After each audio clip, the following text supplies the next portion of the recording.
દોસ્તો, સાંજના ડિનરમાં એવી કઈ રેસીપી બનાવાય જેથી બાળકોને પણ ભાવે અને મોટાઓને પણ ભાવે? આ પ્રશ્ન દરેક ગૃહિણીને સતાવતો હોય છે. તો આજે મેં પાલકને સ્ટફ કરીને ચીલા બનાવ્યા છે. તો એ બાળકોને અને મોટાઓને તમામને ભાવશે. તો જરૂરથી આ રેસીપી ટ્રાય કરજો. તો સૌથી પહેલાં મેં અહીંયા એક મિક્સી જારની અંદર 4 ટામેટોઝને ચોપ કરી અને લઈ લીધા અને એની ગ્રેવી બનાવી લીધી છે. હવે આ ગ્રેવીને આપણે સાઈડમાં રહેવા દઈશું. હવે સ્ટફિંગની તૈયારી કરી લઈએ. તો સૌથી પહેલાં એક પેનની અંદર મેં થોડું બટર લઈ લીધું છે. બટર થોડું મેલ્ટ થઈ જાય એટલે લગભગ મેં અહીંયા 200 ગ્રામ જેટલું પનીર લઈ લીધું છે. તો પનીરને આ રીતે નાના નાના ક્યુબ્સ કરી લીધા છે. એને આપણે બટરની અંદર સોતે કરી લેવાનું છે. હવે એક પેનની અંદર થોડું બટર લેવાનું ફરીથી. હવે બટર મેલ્ટ થાય એટલે એની અંદર ચોપ્ડ લસણ લઈ લેવાનું, ઝીણું સમારેલું લસણ. થોડું સોતે થઈ જાય એટલે એક ઝીણી સમારેલી નાની ડુંગળી છે એને મેં લઈ લીધી છે. તો એને પણ આપણે સરસ રીતે સોતે કરી લઈશું.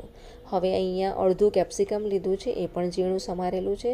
તો એને પણ થોડું થોડું એની જે કચાશ નીકળી જાય એટલું શેકી લઈશું. હવે મેં અહીંયા બેબી કોર્ન અને થોડા બોઇલ્ડ સ્વીટ કોર્ન છે એ લઈ લીધા છે. તો હવે એને પણ થોડાક સોફ્ટ થાય એટલી વાર માટે શેકી લઈશું. હવે એની અંદર પિઝા સિઝનિંગ અથવા તો ઓરેગાનો તમે મિક્સ કરી શકો છો. થોડા ચીલી ફ્લેક્સ લઈ લીધા, ટેસ્ટ પ્રમાણે આપણે એ લઈશું. બધી જ વસ્તુઓને સરસ રીતે મિક્સ કરી લેવાની છે. હવે એની અંદર જે આપણે ટોમેટોની જે પ્યુરી બનાવીને રેડી કરી હતી એ પ્યુરી એડ કરી દઈશું. અને જે જારની અંદર પાણી રેડીને આપણે અંદર એડ કરવાનું નથી. પાણી ટોમેટોમાંથી છૂટશે એટલે એને બાળી દેવાનું છે. થોડું મીઠું એડ કરીશું અને થોડુંક સ્વાદ થોડો બેલેન્સ થાય એટલા માટે આપણે એની અંદર થોડી ખાંડ એડ કરીશું. અને ટોમેટોમાંથી જે પાણી નીકળશે, પાણી છૂટશે, એ પાણીને આપણે બાળી દેવાનું છે. એટલે લગભગ 5 થી 7 મિનિટ સુધી આ પ્રોસેસ થવા દઈશું તો બધું સ્ટફિંગ સરસ થઈ જશે.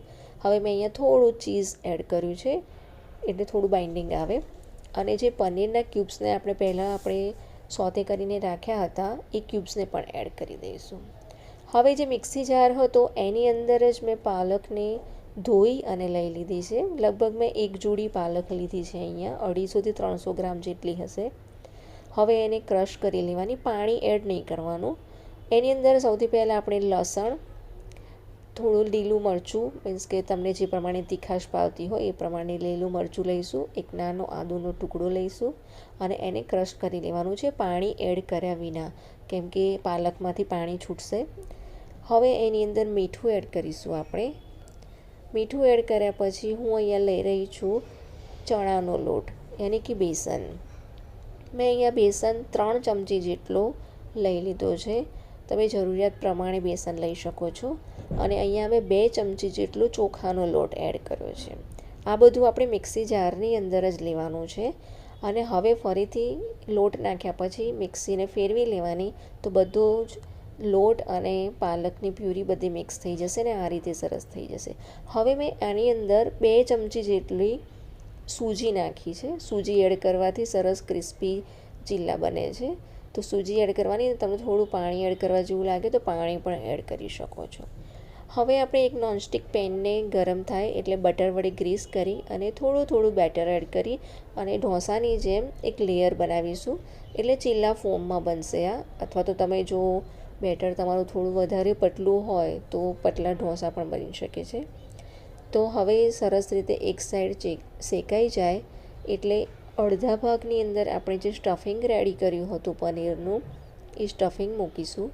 એના ઉપર કેપ્સિકમની આ રીતે પાતળી સ્લાઈસ કરી લીધી છે અને ડુંગળીની પણ મેં પાતળી સ્લાઈસ કરી લીધી છે. તો એ પણ ઉપર મૂકી દઈશું. અને એની સામેની સાઈડ પ્રોસેસ ચીઝને મેં છીણીને લઈ લીધું છે, એને આ રીતે મૂકી દઈશું. આ રીતે ચીઝવાળું હશે તો બાળકોને પણ ખૂબ પસંદ આવશે અને હેલ્ધી હોવાના કારણે મોટાઓને પણ સારું લાગશે. તો આ રીતે બંને સાઈડ બટર લગાવીને તમે ચીલાને શેકી લો અને જેટલા ક્રિસ્પી જોઈએ એ પ્રમાણે શેકી અને તમે ગ્રીન ચટણી, ટોમેટો કેચઅપ ગમે તેની સાથે સર્વ કરી શકો છો. તો તૈયાર છે આપણા પાલક ચીલા ઢોસા.